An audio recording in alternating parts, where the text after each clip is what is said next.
So I remember when I remember when Jimmy was alive. That's my late husband. I remember when he was alive. I used to complain to him over and over about this person that, a family member very close to me.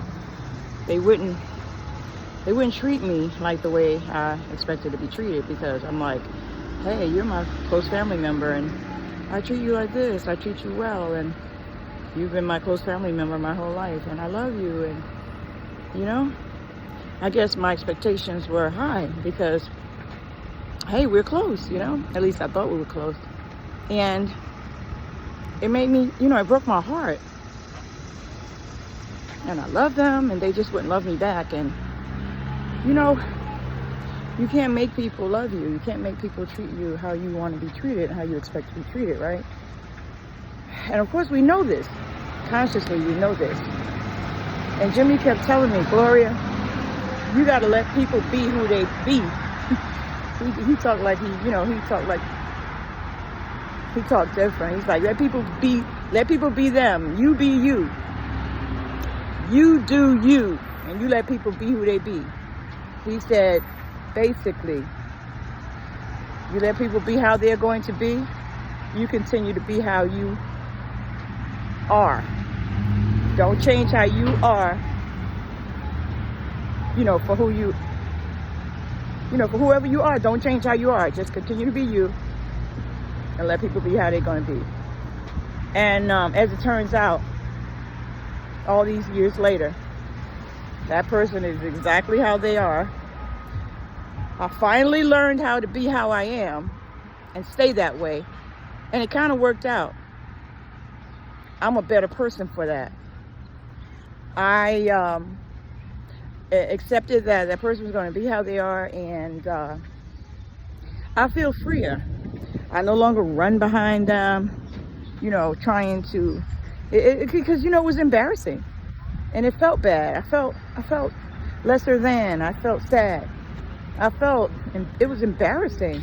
I would go to events expecting that person to be happy to see me, and they weren't. It would be normal to hold a seat for me. They wouldn't. Sometimes they would be either disappointed or embarrassed to see me.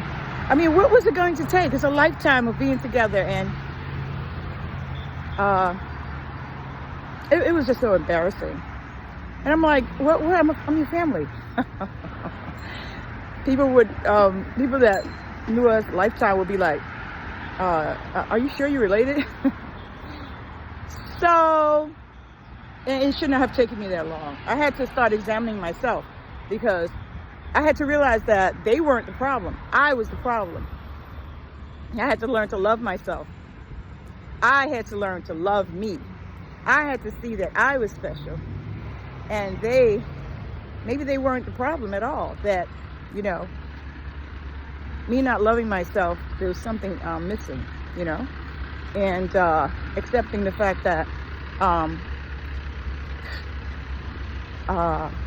move on, and so that's what I did, and I'm the better for it. And I've met so many other people that it doesn't matter that we don't have the same blood at all. You make your family, and you make room for others when you let go of ridiculousness. You make room for others. You make room for more love. You make room for more happiness. Like this lady that just walked past me in front of me. She smiled at me. You just make more room for more happiness and more joy in your life when you let go of people that don't smile at you. People that don't want to acknowledge your humanity. So that's my little tidbit for today. Okay, so you all keep smiling. Keep making room for joy, making room for people that want you, that want to be in your life, that does not act as if you don't matter. And that's coming from Miss Gloria to my beautiful baby boomers, my beloveds, my beautiful beloved baby boomers. Wow, that's a mouthful in these unprecedented times. See you in a little bit.